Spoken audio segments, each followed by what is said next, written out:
for the Court and Public Safety Committee meeting today, March 18th. I'll call it to order. Let's all stand for the Pledge of Allegiance, please.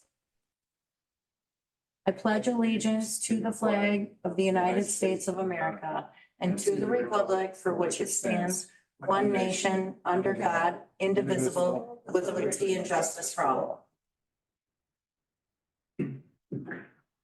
Okay, so I need a motion, looking for a motion to adopt the agenda with one amendment. We're gonna add public comment after other discussion. Make that motion. I'll second. Thank you. I have so moved. Okay, Janelle Ma, our juvenile officer, she's unable to be here today, so we're going to go ahead and move that to our next full board meeting per email. So we're gonna skip by that for the 2024 Child Care Fund budget. Next on the agenda is Kim Elke. Do you have the 911 emergency management monthly update? Yes, ma'am, I sure do. Thank you so much.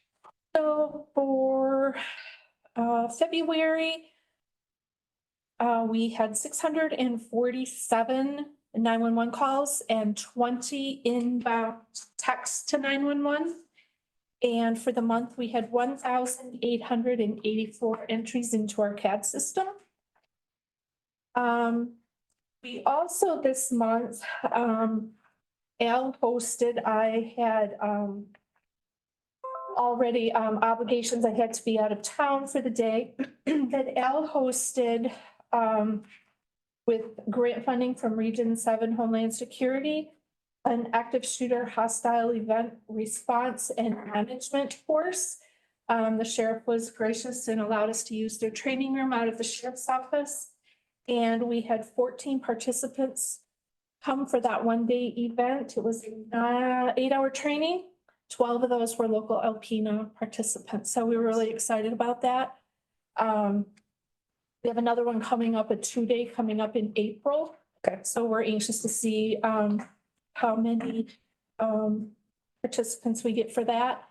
And the only outlay of funds that we had was we provided donuts and coffee for breakfast and pizza and bottled water for lunch. And those expenses will be reimbursed from the region. So in the end, it'll be no cost local. Thanks. Just one other update I want to provide you. I'll try and make this really brief and understandable. So our 911, the software, the equipment that we answer the 911 calls on, when that equipment was purchased, it was done in a partnership purchase with 4 other 911 centers. It's called a node configuration. Our partners in that configuration, our contract has ended, and our partners in that configuration are not renewing their contract with the current vendor that we have. I have not committed one way or the other yet. I am waiting on quotes from the vendor that we currently have. Typically at the end of a contract, they would come and refresh all your equipment. My expectation is it's going to be quite costly because of being a standalone, not having the benefit of the other centers to help kind of balance some of that, and it brings the cost down. But I did reach out to them to see if I could get a quote from them to continue with them. Full disclosure, we've not been happy with their customer service, but just to do my due diligence, I did reach out to them for a quote. We did find another vendor. We actually, our CAD system that I talk about, the entries into the CAD system, that company also does 911 call handling equipment, and we have received a really competitive quote from them to do the node configuration. So we're just looking at lots of numbers right now, and obviously there's a process I'll have to do through the county as we find out more information, but I just wanted to let you know that we're going to have to do something because everybody is bailing. And I would like to bail too, but it's just all going to be a numbers game. So I'm just waiting on some more quotes right now and kind of see what that looks like. the reason I'm excited about if we can do the vendor that we have our CAD system through, they will integrate the 911 call taking software into the CAD. So some of the information will spill back and forth. So there's a definite advantage to that, but it's all going to come down to dollars and cents. And I will be bringing that all to you later. But I just wanted to let you know this is on the radar. And of course, it'll all come from 911 funds. Kim, why are, To the county. I apologize. No, you're fine. Why are the other ones all jumping ship? Because the customer service has been really poor. Are they all looking at something different as well? So it's been kind of an interesting journey. So Alpena's contract was the first one that expired. We expired a couple of years ago, but we've been going year to year because as part of the contract to do the partnership purchase, everybody had to agree that like, because our contract ended first, we couldn't pull out and leave everybody else hanging, if that makes sense. So we've been year to year. Skoda, I believe, was the final one. They're up this year. So everybody was just kind of like, la, la, la, la. So I reached out to them and I'm like, should we get together and discuss, is there interest in continuing on with another partnership? And I got real positive feedback from everyone that they felt that the partnership was successful and that it had value. So sure, they would be willing to meet. So they came up here and we had a meeting and we agreed, to look into some options together because again, that spreads the startup cost farther than attempting to do it on their own. So we had another meeting last Friday and everyone is very interested in this one vendor that I mentioned that we have the CAD. We are the only ones who have the CAD system from that particular company. So in fact, if everyone agrees in the end that we're going to do a joint purchase through that company, Alpena County will actually get more bang for our buck from that project than the other partners will because they do not have that same vendor on the other end of that process, if that makes sense.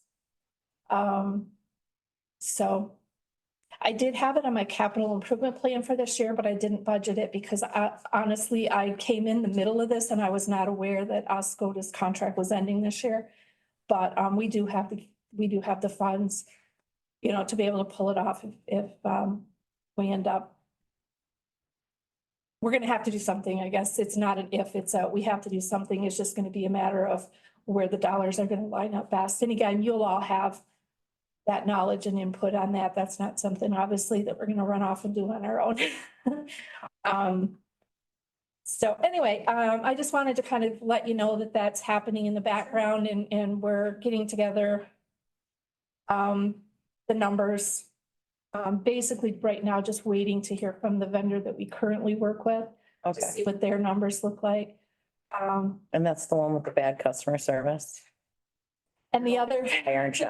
The other company, the girl flies up here from Kentucky. Okay. She flies up at the drop of a hat. I mean, it's been really impressive. And it's, yes, they want to get you over the finish line, but it's impressive that, they've been that responsive. But we've also had good customer service from them with our other product that we have from them. We've been pleased. So, and there is added benefit of having the integration between the two pieces of equipment.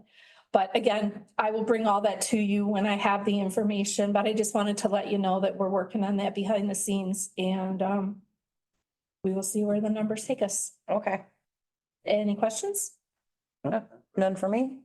She asked the questions that I was going to ask, so we're, Okay. All right, thank you. Beat you to it. no. Thank you, Kim. Okay, next we have our ambulance fund monthly report that was included in your packet. I'm assuming that everyone had a chance to read that. I'm looking for a motion to receive and file the ambulance fund monthly report. I'll make that motion.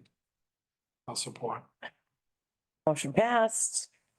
Okay, next we have the medical examiner's monthly reports that was also included in your packet. I'm assuming everybody had a chance to read through that. I'm looking for a motion to receive and file the medical examiner's monthly reports, if there's no Make questions. a motion. Aye. Watch how easy this is. We have a second from Commissioner LaHaye. Okay, next we have the Veterans Affairs Office Monthly Report that was included in your packet. I'm looking for a motion to receive and file if there's no questions. I'll make the motion. I'll support. I love this. This is so great. Okay, so now we have other discussion. Is there any other discussion that anyone in the room has? Okay, per the amended agenda, we now have time for public comment. Yep, you're up, young man. Thanks for the compliment. Okay. Hi, Kevin Ginter from 390 South Lawn in Alpena. And I just, some things that have been on my mind recently. Let's start with the ambulance fund. It appears that's on the ballot for August. And that's a great thing for the citizens of Alpena County. And I support its passing. The other thing that I wanted to address is something that has come up a number of years ago but continues to make me question some of the things that are going on. And this is regards to the contract that the city of Alpena has with the county about providing ALS services.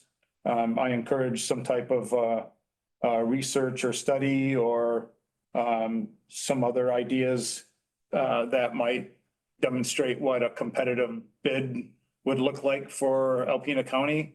Maybe that's a place that, given the sort of the current financial woes, this would be a place to address that.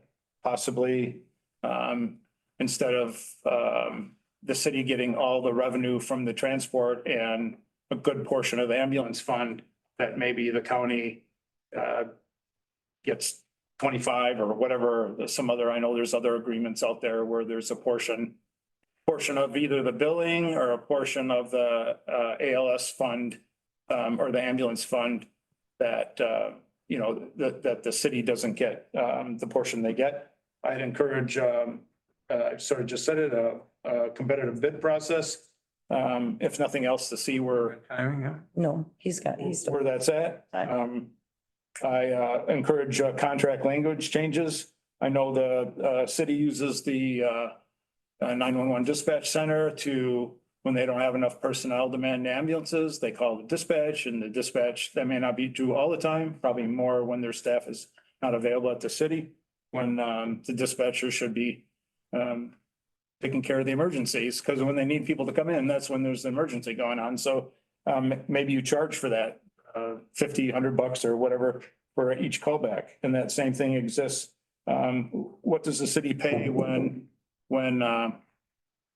like there was a recent house fire in the city and everybody from the city was there and they didn't provide ALS coverage for 1 to 2 hours or 1 to 3 hours. So is there a penalty process for that? I encourage a 4-year contract max. And that's all. Thank you for the meeting adjustment. Thank you, Mr. Ginter. Okay, I make a motion, we adjourn. Oh. Okay, so is there any more public comment? Okay, so I am looking for a motion to go into closed session. Okay. Okay, we're gonna go into closed section.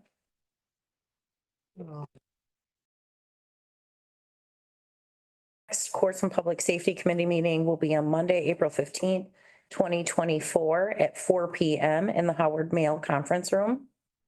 And that was April 15th at 4. Okay, I am looking for a motion for adjournment. Make the motion. Don't fight over it. Commissioner Osmer was the second for that. Okay, thank you, everybody. Jessica.